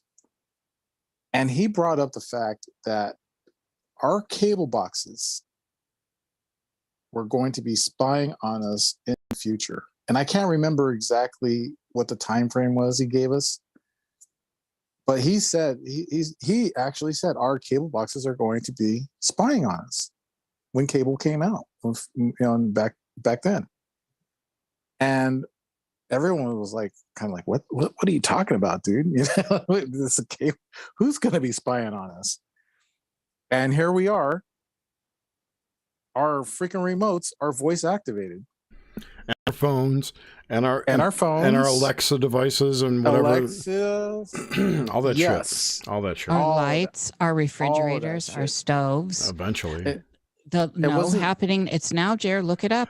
Look it up. I know it's happening. I'm saying eventually it's going to be all of them. It's just right now. It's all in Li-Fi. Li-Fi is the thing. You say Li-Fi, most people still don't know what you're talking about. That's why I have 3 boxes of incandescent light bulbs in my closet.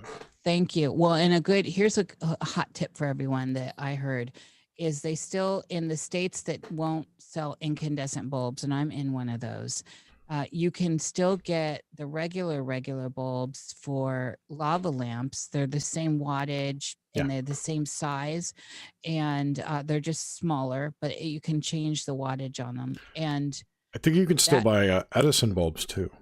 Yes, and that's the stuff I try to use.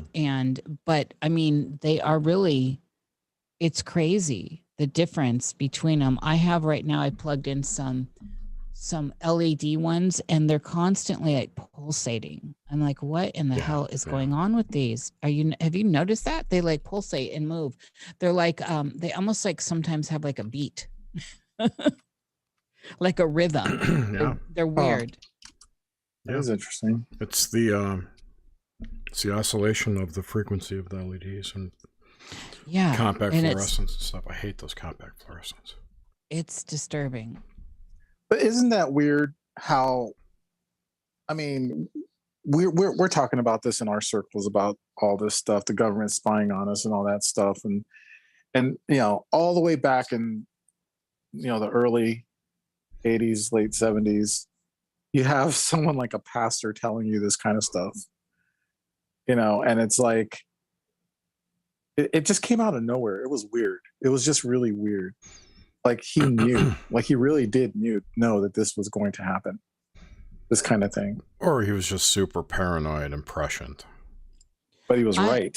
Yeah. Well, I'm with Dave on this, though. I think a lot of people, there's no special powers you get to know this stuff. You just, you tune in. Just pay attention. Yeah, you tune in, and a lot of tuning in is some, there's some practices that go along with it, but everyone can get there, I believe. And so these pastors and the holier folks, like, these kinds of people that are out that proselytize stuff, they get visions, or they get, they're tuned in, and so many, Dave, have been correct. I pay attention to them. I pay attention to some crazy pastors that people are just, they drop their jaw when I mention their names.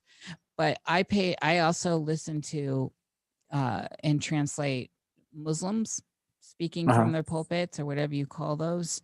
And everybody's holy people, I go in and I allow the translations to happen so I can be informed firsthand. This is why when I look, I'm rolling my eyes at all the Putin stuff. It's crazy because you can just go listen and have that stuff translated or whatever and see what Putin's saying instead of what Rachel Maddow's telling you Putin's saying, or the general U.S. right now that hates Putin no matter what the administration is saying. It's why don't people do this kind of easy due diligence to get to the core of some of this stuff? Instead, we fall for the spin. We fall for the people that are telling us something safe. And then you go look into them and you're like, holy shit, this person tried to kill a ton of people and his colleagues tried to try him for crimes against humanity. Of course, I'm talking about Dr. Faust, who is in the mix. Why do we not have more people researching and just scratching the surface a little bit? And everyone I come across that buys into these narratives they bottom out like an NPC there. It's like, well, have you listened to Putin himself? Have you listened to Trudeau himself? Have you listened to Klaus Schwab? Have you gone and listened to the rabbis? Have you gone and listened to the crazy,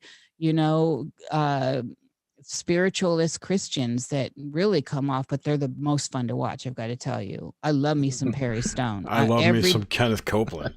COVID-19. Oh God, I love him. So what to talk about a demon. I mean, this man looks completely demonic, Jerry, doesn't he? Those eyes and everything. He does. God told me I needed 4 yachts. God told me I needed 4 yachts and 5 gold bricks to go with it. And it's like, wait. JJ just showed up. Hello, JJ. Okay, continue. Oh, hi, Hey, my JJ. darling. JJ's my cousin.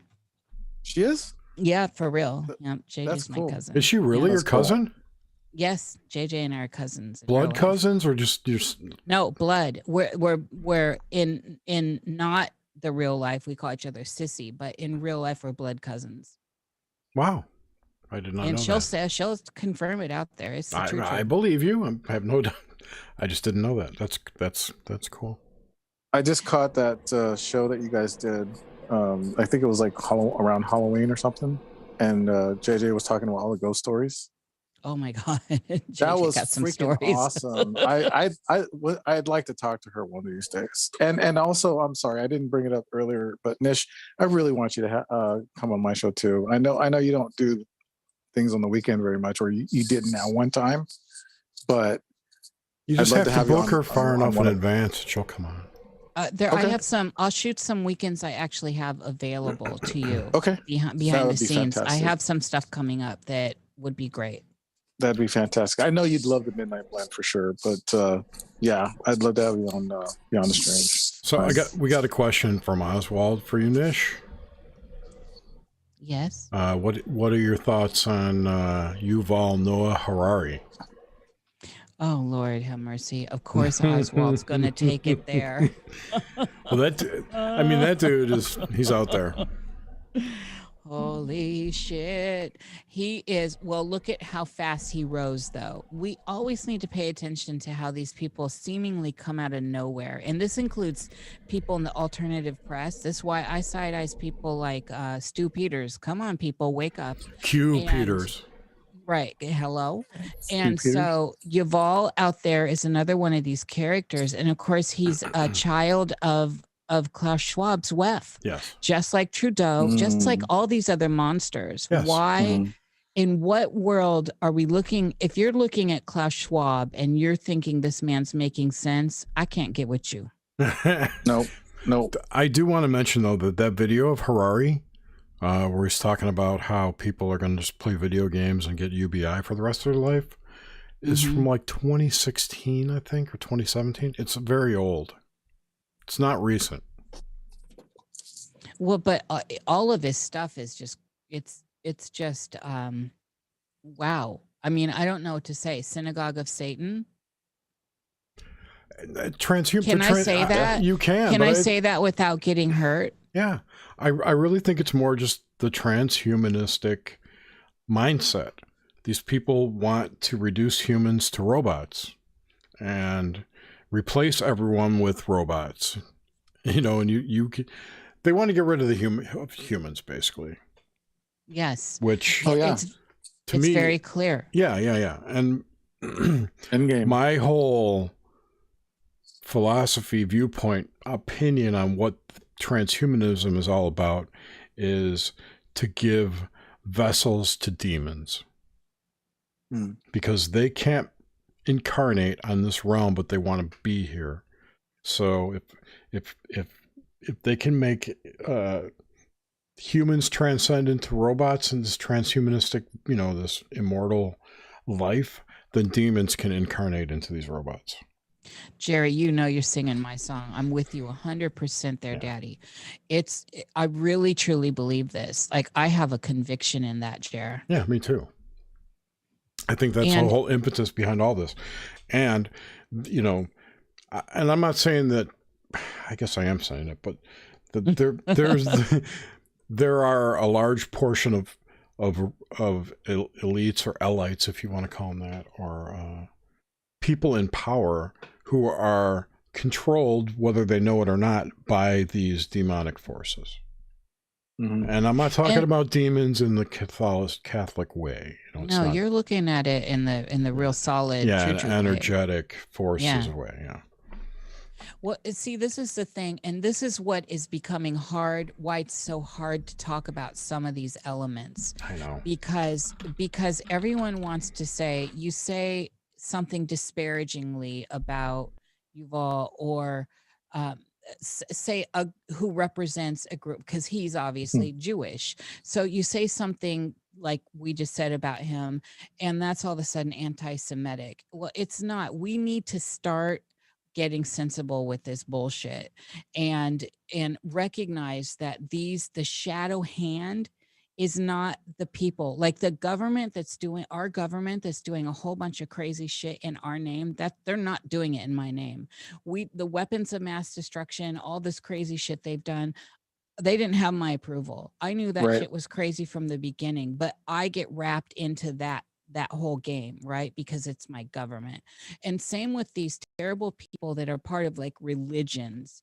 So it's like, you should be able to criticize these rogue elements. I don't care where they are, whether they're a Jesuit, whether they're a Jew, whether they're an Odin Baron Scandinavian.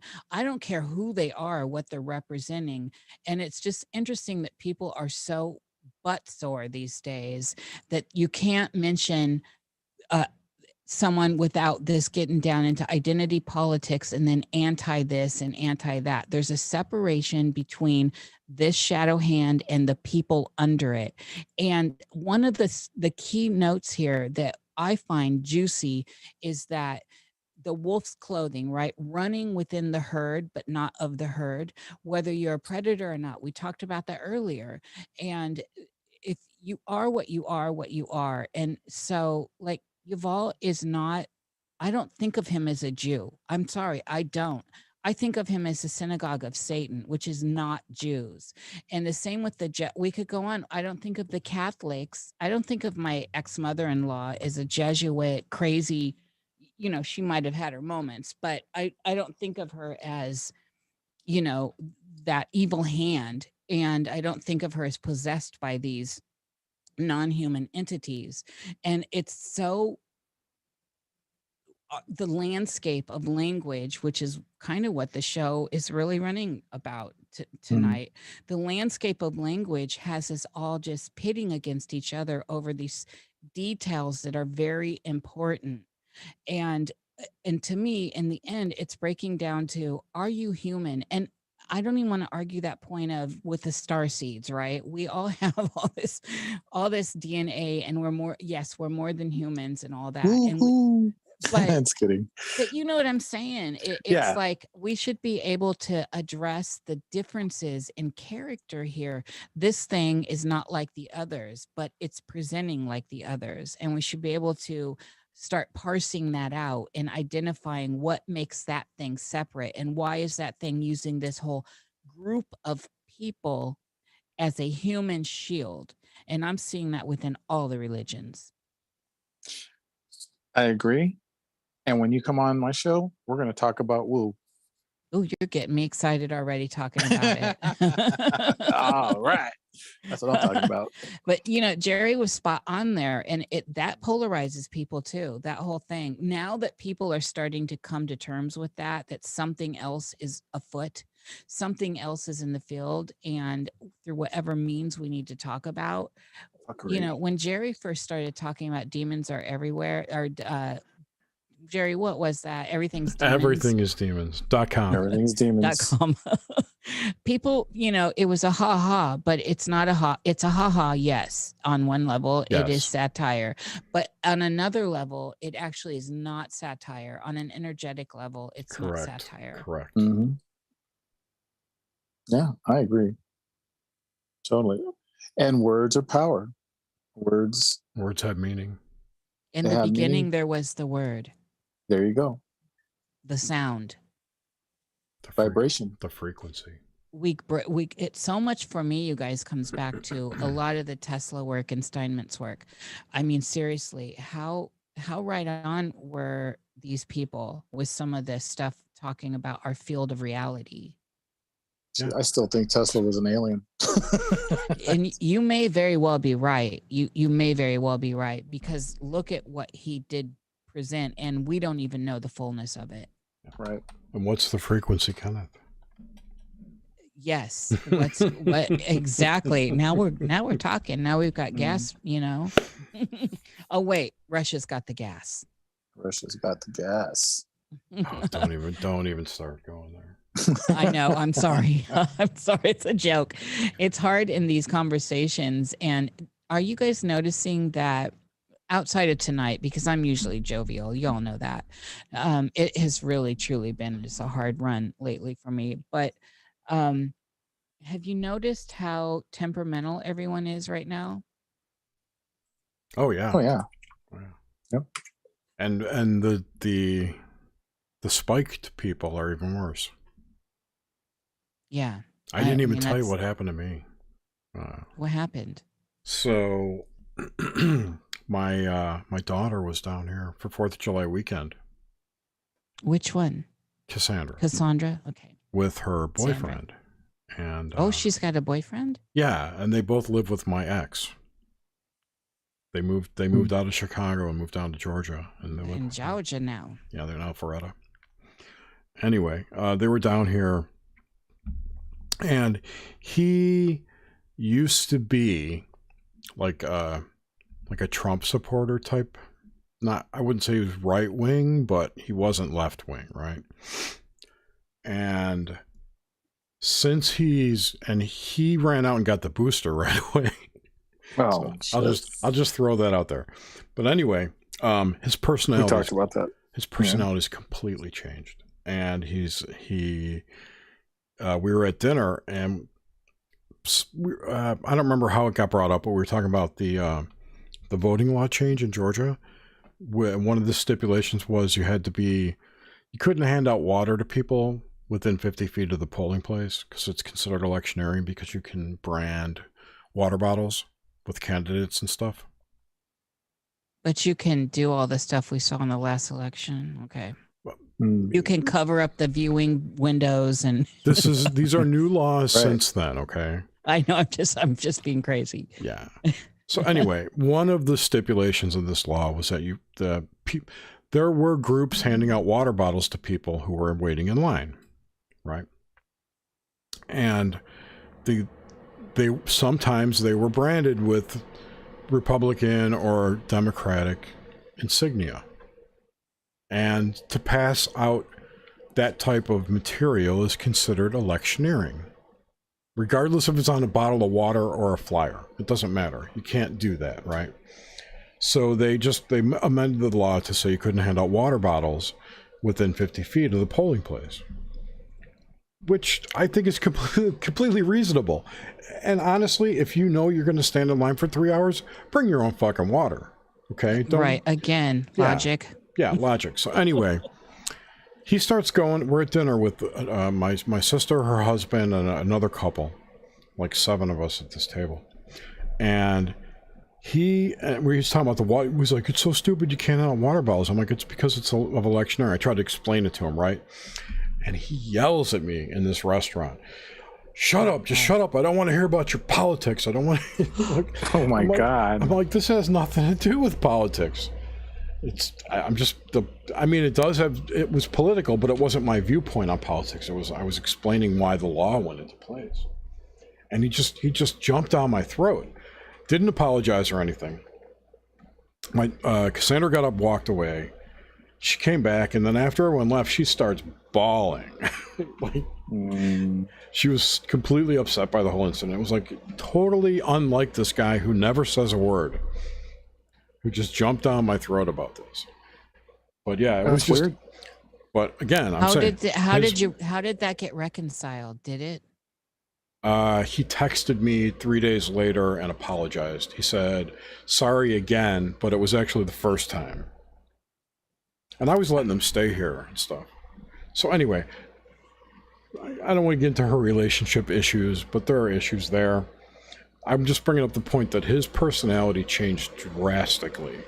And I've noticed that in a lot of people. Well, yeah.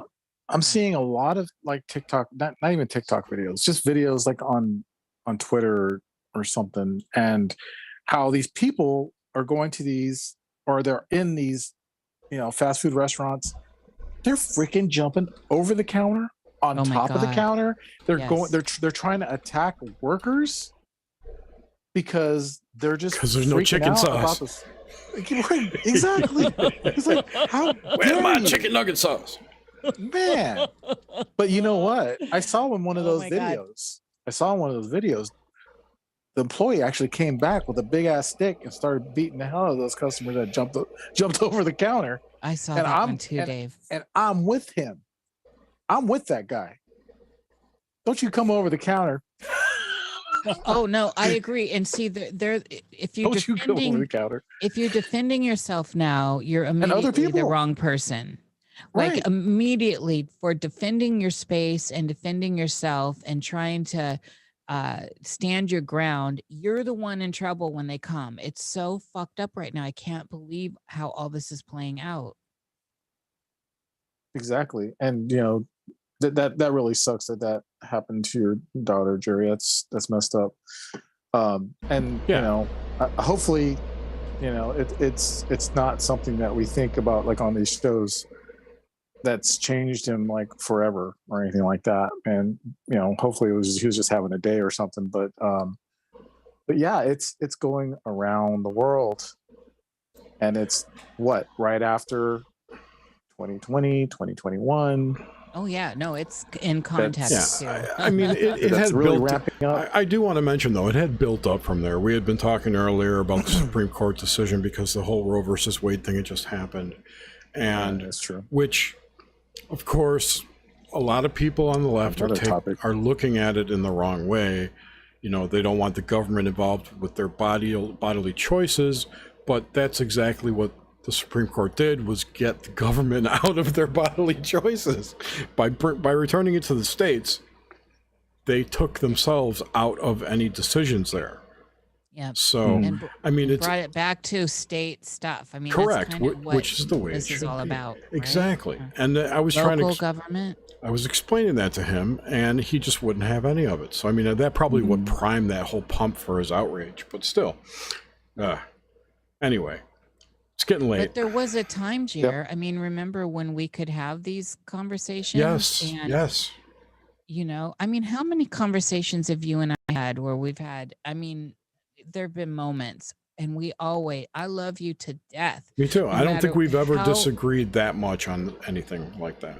No, never. But we still have. Yeah, sure. And you know, but nowadays, like little tiny things, people are just snapping, and Yep. it's scorched Triggered. earth. Yep. Yeah, it's like you can't disagree and agree that this is my perspective where I'm standing, and that's yours, and here's why this is my perspective, and see, Jerry, and Dave, this is what I'm noticing is when you actually start asking real questions about, all right, well, let's look at the structure of this, whatever we're talking about, and let's break down the structure and put aside our emotions and put aside what we think and look at the structure and dynamics of whatever it is we're talking about. And that's the stuff that triggers people. And I see that with you all the time, Jerry. You try to talk about the structure of stuff like you're talking about with the government. Yes.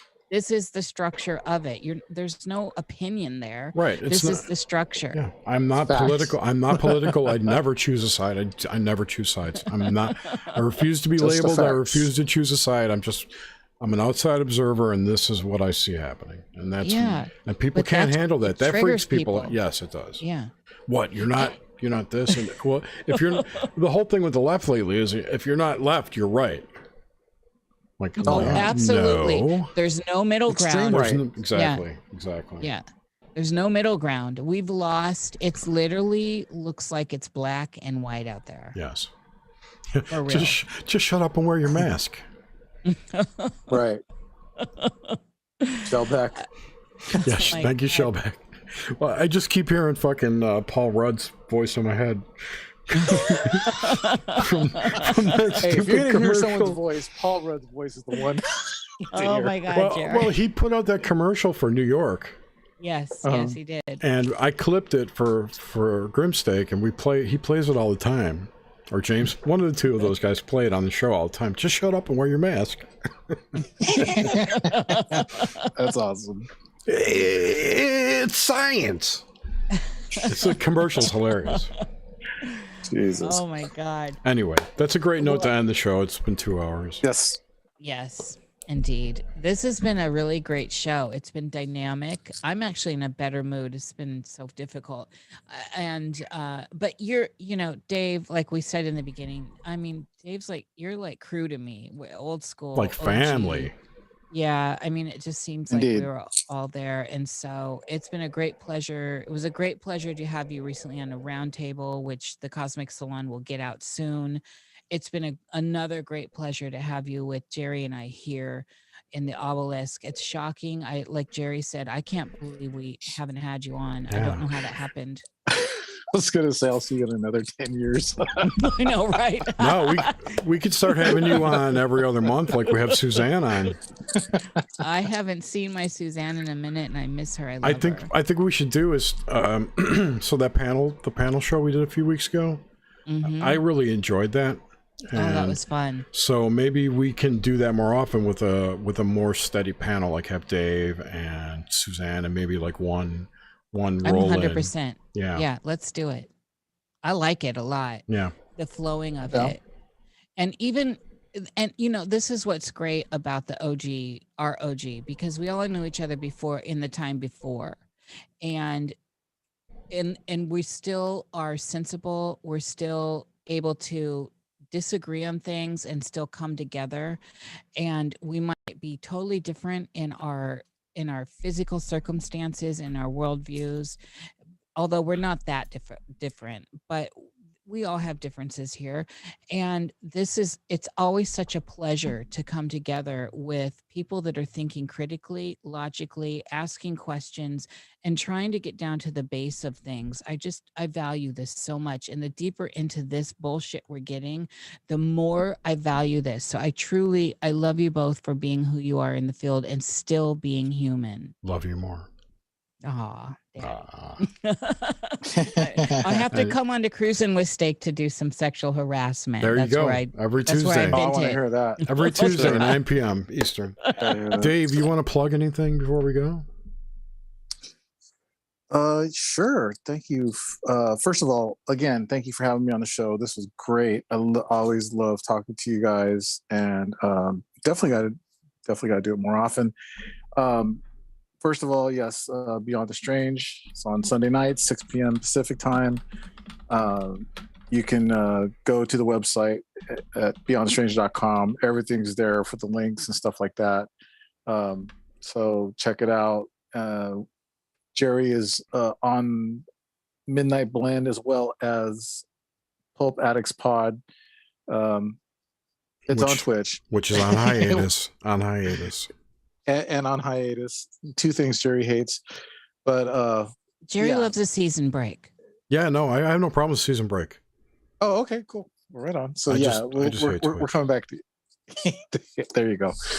But Pulp Addicts will be back at the end of August. So not very long. It'll be here soon. We're going into season 2. So there you go. And I am on Twitter at StrangeDave70, and the show's Twitter is at StrangeDays2015. Right, you could find all those links in the description of this video. I'm going to plug something, Jer. Wait 1 second. I want to give a shout out to the 2 people who gave us super chats tonight, LMM right on. and Marie Therese of the Spirits. Thank you so much for that. We really appreciate it. Okay, go. Thank you, LMN, and Saint Teresa out there, sister, I'm sending you big love. I love her. I just want to point out that Dave Cruz will be on a soon-to-be published roundtable with Dave Cruz, Justin Williams of the Hidden Gateway podcast, and Masaki. And it was Masaki good, wasn't Magawa? it, Dave? Yeah, it was awesome. Wasn't it great? And we focused a little bit on race, and that was kind of the focus, but we did end up meandering around, and it was just a really great show. Again, gentlemen. You guys were absolute gentlemen there. Dave called me after that show, and I could hear his boner. Oh. It was a great roundtable, and But it was, Dave, it was a good roundtable, and everyone was so relevant in there. And we didn't, no holds barred. We were speaking, the way we are here. We're speaking truly and without fear, because everyone wants to pit us against each other, and we're not allowing it, are we? No way. Not at all. Fuck the haters. Thank you, everyone, though, that has come here and that will come here in the future. We appreciate it. Look how deep in we're getting to this, everyone. That was wonderful. Thank you. Thank you all in the chat. Thank you, everyone listening. Yes, thank you, everyone. Thanks for listening, and we'll be back 2 weeks. I gotta look at the calendar. Hold on. We'll be back on the 20. No, that's today. Sorry, on the 17th of August, we'll be back. And we may have a show in between with Bart Cybrell. We're doing a recording with him on the 9th, so I don't know. Well, we could also, Jerry, in one of these Wednesdays that we don't have scheduled, we could do one of those panels you were just talking about. Yeah, I just haven't scheduled yet. I'm saying the next scheduled broadcast is on the 17th. Hey. With Ball Busters. Ball Busters. Oh, that's right, with Daniel of Ball Busters. Yes, Ooh, yes. He is the deep well. He's fun. Dave, you should get him on. Okay. I'm telling you, you will have a fantastic chat with him. I'll hook you up with him. Yeah, all right. Do it. Cool. All right. Great. Well, thank you, everyone. Thank you, everyone. Yep. Sorry. Thanks, everyone. We'll talk to you later. Bye-bye.